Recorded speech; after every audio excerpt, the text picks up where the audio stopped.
जैसा चाहिए था वैसा ही है। जाओ इन सबको पिला दो।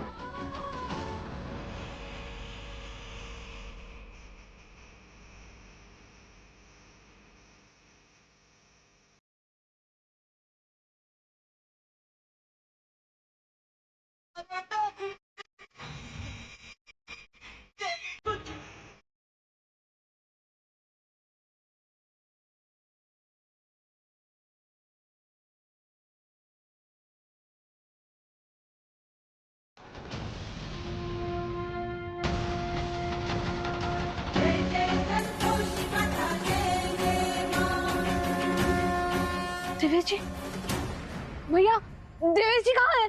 रिंकी दीदी, देवेश जी बिल्कुल ठीक है, आप चिंता मत कीजिए।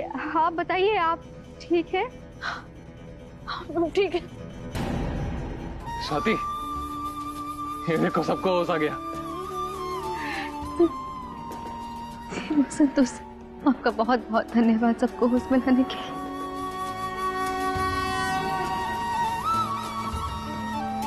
सुजाता कहाँ है? आप चिंता मत कीजिए, आपकी बीवी बिल्कुल ठीक है और आपका बच्चा भी। डर गए थे भैया।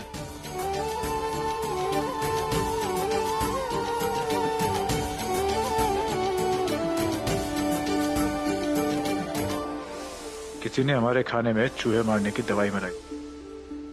तो कौन करेगा ये सब और काहे करेगा ये सब?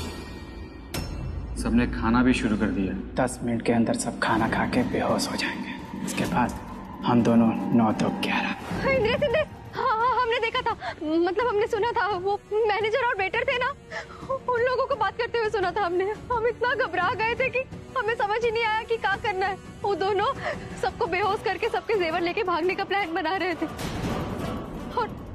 और देखो, रिंकी दीदी के गहने, लवली भाभी के गहने, सबके गहने चुरा के भाग गए वो लोग। तुम चिंता मत करो, हम छोड़ेंगे नहीं उन दोनों को। भाग कर जाएंगे भी कहाँ?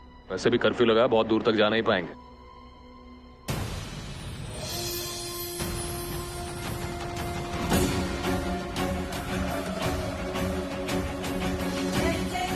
भैया,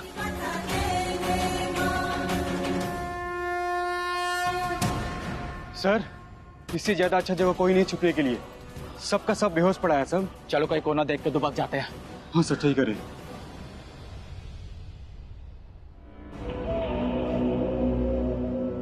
देवेश जी, अब ठीक तो है ना?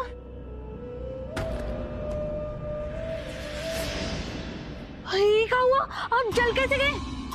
कुछ नहीं, वो थोड़ा सा बस ऐसे ही। हुआ कैसे ही सब? रिंकी दीदी हम बताते हैं। वो दरअसल हम और इंद्रेश स्टोर रूम में आग में फंस गए थे और तभी देवेश आया और हमें बचाने के चक्कर में खुद जल गया। लेकिन आज तो सच में कमाल हो गया।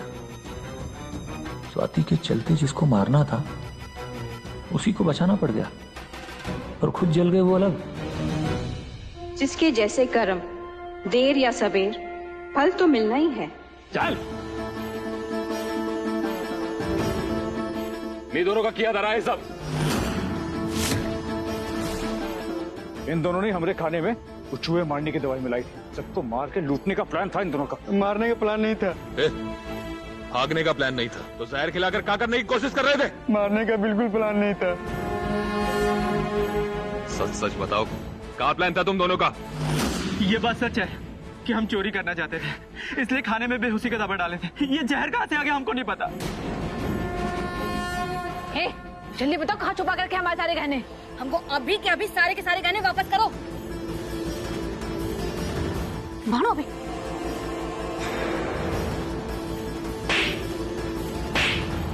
एक नंबर के नाच पीटे और करम जले हैं दोनों जने। तो ऐसे ही हमारे पास इतने कम गहने, उसको भी तुम दोनों चुराने चले थे? हाँ,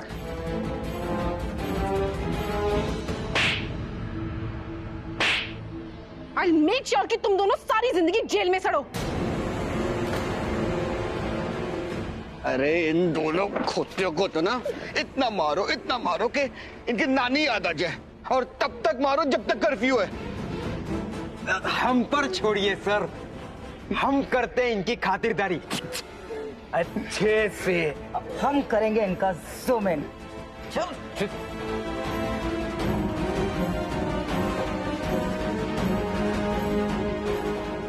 पुलिस के डर से ये दोनों कहीं सबके सामने ये ना बकते कि इन लोगों को इंद्रेश को मारने के लिए हमने 25 लाख रुपए दिए थे। कुछ करना होगा। ये दोनों पुलिस के हाथ लगे इससे पहले ही किसी भी तरह इन्हें यहाँ से भगाना होगा। पुलिस का डंडा नहीं झेल पाएंगे ये दोनों और सब कुछ उगल देंगे। देवी संतोषी, यदि इन सब को बचाकर आपको लगता है कि आप जीत गई हैं, तो अभी तक आपने हमें पहचाना ही नहीं। ये तो केवल संकेत है आगे आने वाली आंधी का। हमें ज्ञात है कि आप भी भयभीत हैं स्वाति पर आने वाले संकट के लिए। हम आपकी इसी स्थिति का लाभ उठाएंगे। हमारा प्यादा घायल है, इसीलिए आगे की योजना पर हम स्वयं कार्य करेंगे।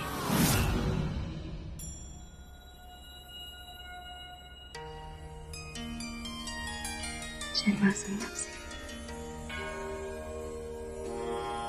दीदी, जो कुछ भी आज हुआ, ऐसा लग रहा है मानो हम कोई बुरा सपना देख रहे हैं। अचानक से हम जागेंगे और सब कुछ पहले जैसा हो जाएगा।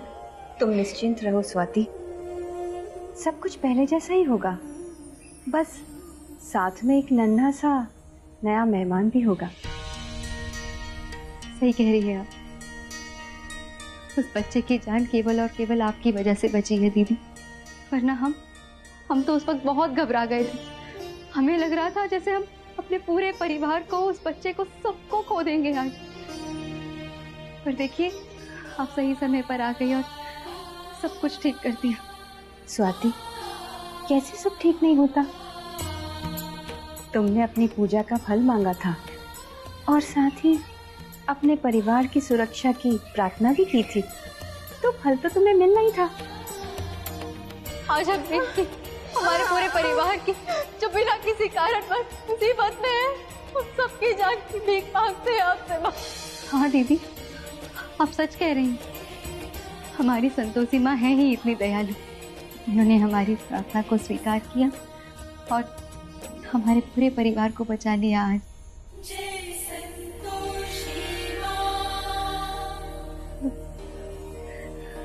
दीदी, इस घटना से पहले हमें कुछ आभास हुआ था, अजीब सा आभास। हमने देखा था कि उस प्रेग्नेंट औरत को कोई चाकू मार रहा है और दीदी, हमारे लिए सब दृश्य देखकर बहुत दुखदाई है। कैसे बताएं हम आपको? जब हमने देखा कि हमारे सारे परिवार वाले और सब लोग बेहोश हो रहे हैं एक एक करके और सबके मुंह से जान निकल रहा है, तो हम नहीं देख पा रहे थे, हमसे नहीं सहन हो रहा था। हमें काहे दिख रहा है भविष्य दीदी? हमें नहीं देखना है भविष्य में। हमें बहुत दुख होता है ये सब कुछ देख के। स्वाति, भविष्य में होने वाली इस घटना का आभास तुम अपनी संतोषी माँ की भक्ति का वरदान समझो। सोचो, यदि इस घटना का आभास तुम्हें पहले से नहीं होता, तो क्या तुम इस स्थिति की गंभीरता को समझती? क्या तुम उन सबको बचा पाती? सही कह रही है दीदी, क्योंकि जैसे हमें पता चला हम फटाफट गए और सबके हाथों से हमने प्लेट छीन ली थी, सबको उस खाने से दूर कर दिया था हमने। तो अपनी संतोषी माँ पे विश्वास रखो और अपने इस नए गुण को अपना एक सौभाग्य समझो। और कभी भी भविष्य में यदि तुम्हें किसी भी खतरे या कष्ट का आभास हो, तो अपनी संतोषी माँ से मदद मांगना मत भूलना। उन्हें हम कैसे भूल सकते हैं दीदी? वो तो हमारे रोम रोम में बसती है, हमारी संतोषी माँ। जय मां संतोषी।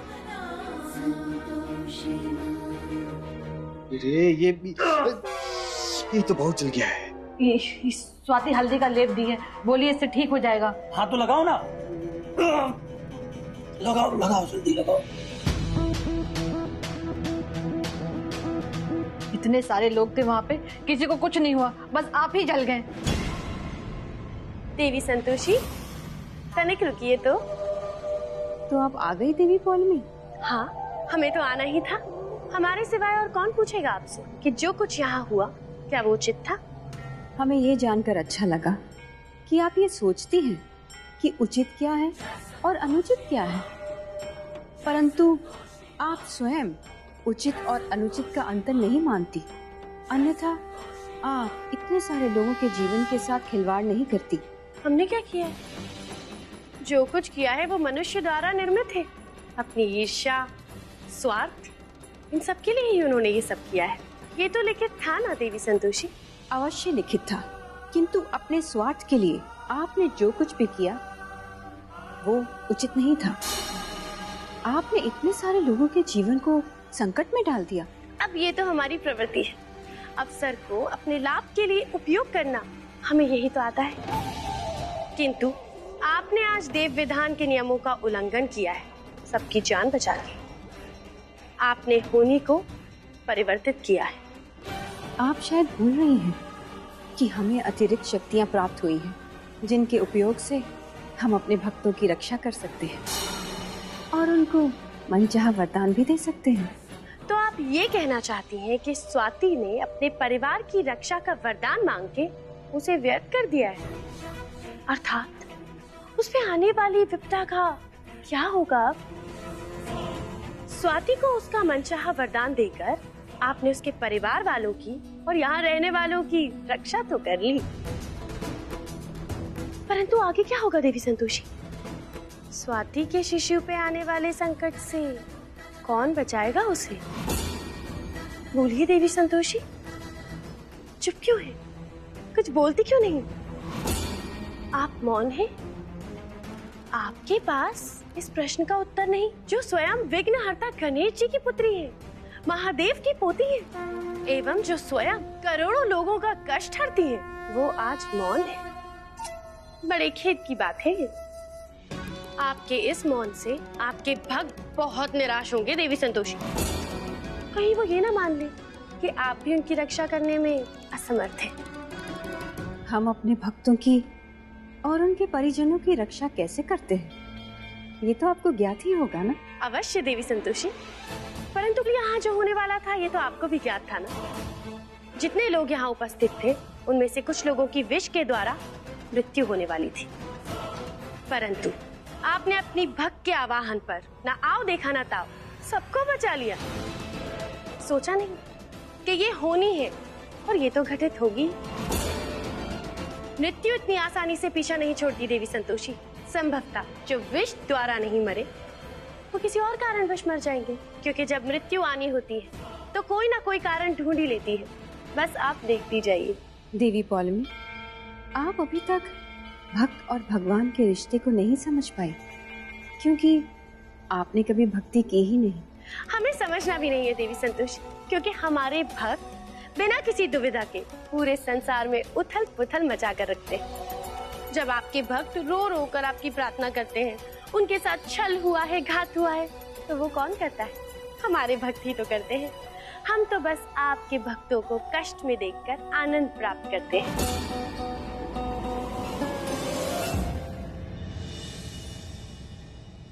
संतोषी माँ की कृपा से सब सही हो गया।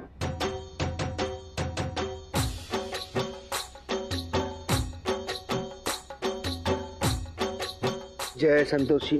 चलो अब दुख का अंधेरा चला गया और दोबारा उजाला है। सही कहा आपने चाचा जी। संतोषी माँ की कृपा से दुख के सारे काले बादल छट गए। लेकिन अब हम सबको एक दूसरे का बहुत ख्याल रखना है।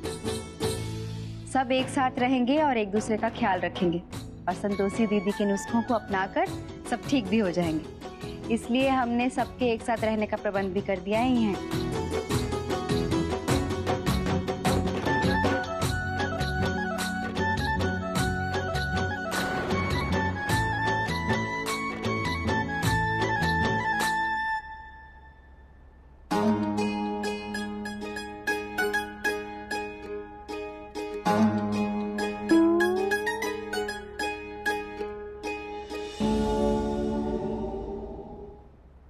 वैसे कल रिजॉर्ट में लक्ष्मी जी पधारी हैं, और जहां लक्ष्मी जी के कदम खुद पड़े हों वहां खुशियां तो आनी ही है। ओ देखो वहां लक्ष्मी जी आई हैं।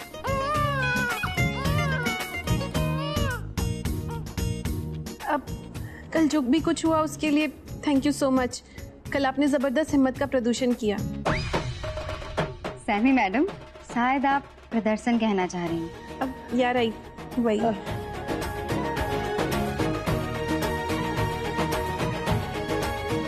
हमने कहा सबको एक साथ मिलके हिम्मत का प्रदर्शन करना है, सबको। हम क्या हिम्मत रखे, कल तो हम दोनों सबसे पहले टै हो गए थे जूम इन करके। हम तो बस टपकने ही वाले थे, लेकिन टपक के नीचे नहीं, ऊपर जाने वाले थे। ओए बनी, अभी तक तो हमारा जूम इन हो रहा होता। अपना ही नहीं भाई, सबका। राम नाम सत्य हो जाता।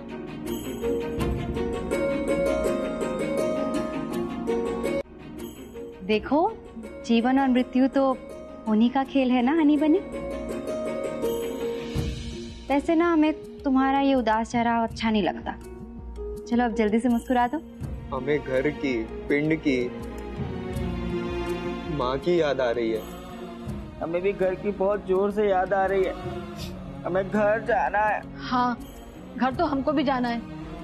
यहाँ देवेश जी की पीठ इतनी ज्यादा जल गई है कि जल्दी से जल्दी किसी बड़े अच्छे डॉक्टर को दिखाना पड़ेगा, और किसी को यहाँ कुछ पड़ी ही नहीं है। ऐसा नहीं है रिंकी, कर्फ्यू लगा हुआ है इसलिए कोई बाहर नहीं जा सकता, लेकिन सैमी जी लगी हुई है इंतजाम करने में। सैमी जी प्लीज जल्दी से जल्दी कोई इंतजाम करिए ना।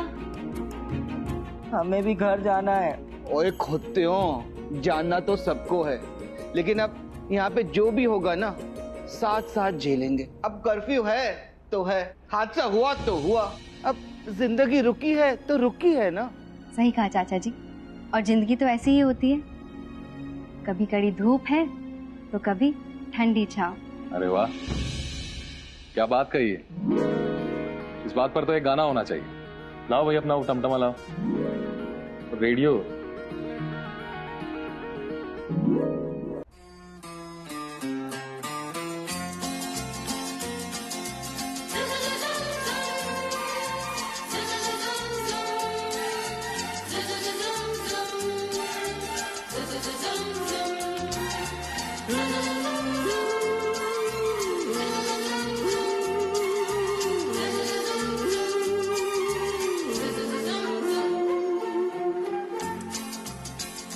जिंदगी की यही रीत है, हार के बाद ही जीत है। थोड़े आंसू है, थोड़ी हंसी, आज गम है तो कल है खुशी।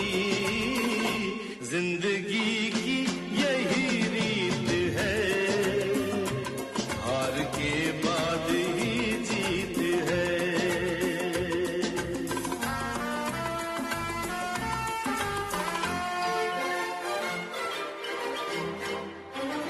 जिंदगी रात भी है, सवेरा भी है। जिंदगी है सफर और बसेरा भी है। जिंदगी एक पल दर्द का गाँव है, दूसरा सुख भरी छाँव है।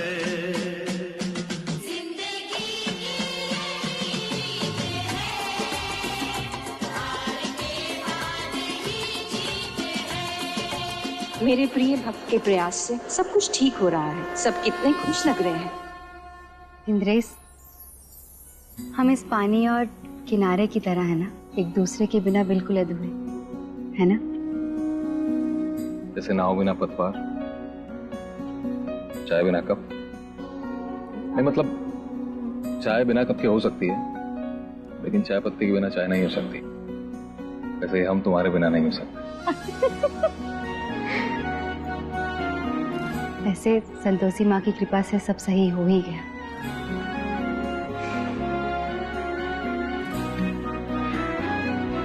कि अभी तो सब सही लग रहा है, समझ में नहीं आ रहा है सब हमारे जीवन में काहे हो रहा है। ऐसा लग रहा है मानो कोई हाथ धोकर हमारे पीछे पड़ गया। इतनी बदकिस्मती के बाद एक मुसीबत आए जा रही है।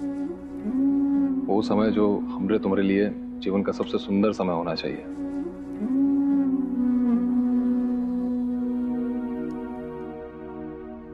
उस समय में हम दोनों क्या कर रहे हैं?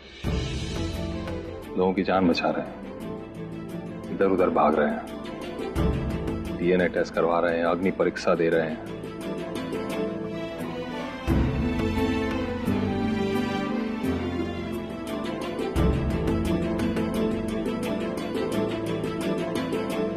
मतलब हद है यार। इंद्रेश, अभी अंदर तुम भी सबको समझा रहे थे और खुद इतना बुरा सोच रहे हो।